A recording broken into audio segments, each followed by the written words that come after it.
दोस्तों, आखिरकार देही इलाके गांव की मट्टी की खुशबू में लिपटी सीरीज पंचायत का सीजन 4 आ गया है और नाजरीन इस नए सीजन का बेसब्री से इंतजार कर रहे थे। जाहिर है कि नाजरीन को मोबाइल के छोटे से स्क्रीन ही से ही अपने बुनियाद यानी गांव के मंजर और वहां की सादगी फिर जिंदगी देखने को मिलती है। इसलिए ये वेब सीरीज़ उन वेब सीरीज़ में से है जिसका नाजरीन बहुत इंतज़ार करते हैं। ये बहुत मकबूल भी रही है अपने तौर पर। और इसकी जो ख़ास तौर पर इसकी लोकेशन है, इसकी मंजर नगारी है और गांव के लोगों की जो सादगी है, इसकी वजह से इसको बेहद पसंद किया गया है।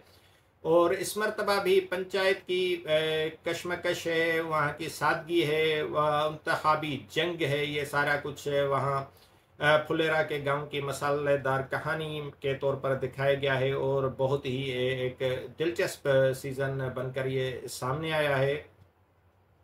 बनराज से मंजू देवी तक प्रधान की जो से सचिव जी और क्रांति देवी ने भी दिल जीत लिए और इन तमाम किरदारों ने मिलकर पंचायत 4 में जान डाल दी है।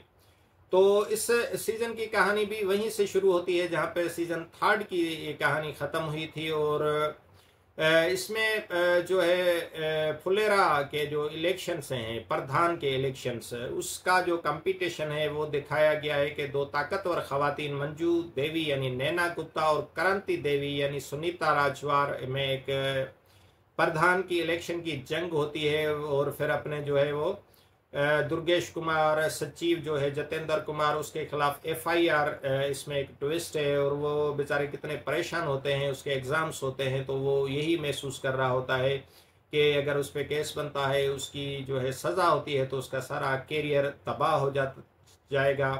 फिर MLA चंद्र किशोर सिंह यानी पंकज जहा भी इसमें है। और जो इनका जो जंग जदल है आपस में इलेक्शन जीतने के लिए, दोनों ग्रुप्स जो मुख्तलिफ हरबे इस्तेमाल करते हैं वो बड़े इंटरेस्टिंग है कि किस तरह लोगों को अपनी तरफ अट्रैक्ट करने और वोट लेने के लिए, वो राग़िब करने के लिए जो छोटी छोटी और मासूमाना हरकतें वो करते हैं, वो सारा जो है वो सीज़न में दिखाया गया है।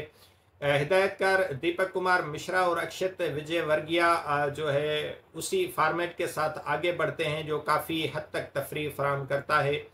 और फुलेरा का गांव, फुलेरा की मंजर नगारी और वो सारी चीज़ें इसमें अपने तौर पर मौजूद हैं। और तमाम अदाकार जो है अदाकारी के हवाले से अच्छे साबित हुए क्योंकि मुख्तलिफ सीज़न से वही अदाकार कंटिन्यू कर रहे हैं, उसी तरह के किरदार हैं, तो वो अब किरदारों में एक तरह से वो ढल गए हैं और उन पे वो सारी चीज़ें फिट महसूस होती हैं। और इसमें जो है सचिव के तौर पर जतेंद्र कुमार ने CAT की तैयारी, मुस्तकबिल की फ़िक्र, फुलेरा की सियासत और रिंकी के साथ अपने ख़ास अंदाज की जो है रोमानवी जो है एक जाविया है, वो नौजवानों का एक आपस का रोमांस है, उसको भी अच्छे तरीके से दिखाया गया है।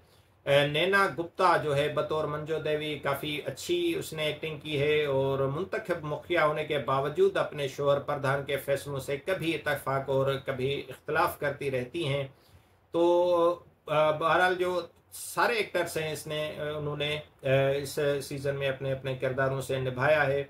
और ये ज़ाहिर है जो लोग फ़िल्म देखते हैं, वेब सीरीज़ देखते हैं, दिलचस्पी रखते हैं तो ये इस पंचायत को तो ज़रूर देखते हैं। मैं समझता हूँ आपने देखी होगी, अगर नहीं देखी तो मैं समझता हूँ कि गांव की ज़िंदगी का हुस्न, वहाँ की सादगी, वहाँ की जो है मासूमाना कहानियाँ जो हैं वो आपने देखनी है तो ये सीरीज़ देखें और ये आपको काफ़ी लुत्फ़ देगी, एंटरटेन करेगी और एक अलग तरह की दुनिया में ले जाती है जो हमारी शहरी ज़िंदगी से हटकर, भीड़ भाड़ वाली भाग दौड़ वाली ज़िंदगी से हटकर एक पुरसुकून एक एहसास हमें देती है। तो अगर आपने देखी हुई है तो ज़रूर कमेंट सेक्शन में अपनी राय से आगाह कीजिएगा और मैं उम्मीद करता हूँ कि फ़िल्मी तबसरों, फ़िल्मी बातों के हवाले से आप इस चैनल पर मेरे साथ जुड़े रहेंगे और मेरा साथ बनाए रखेंगे। Thank you very much.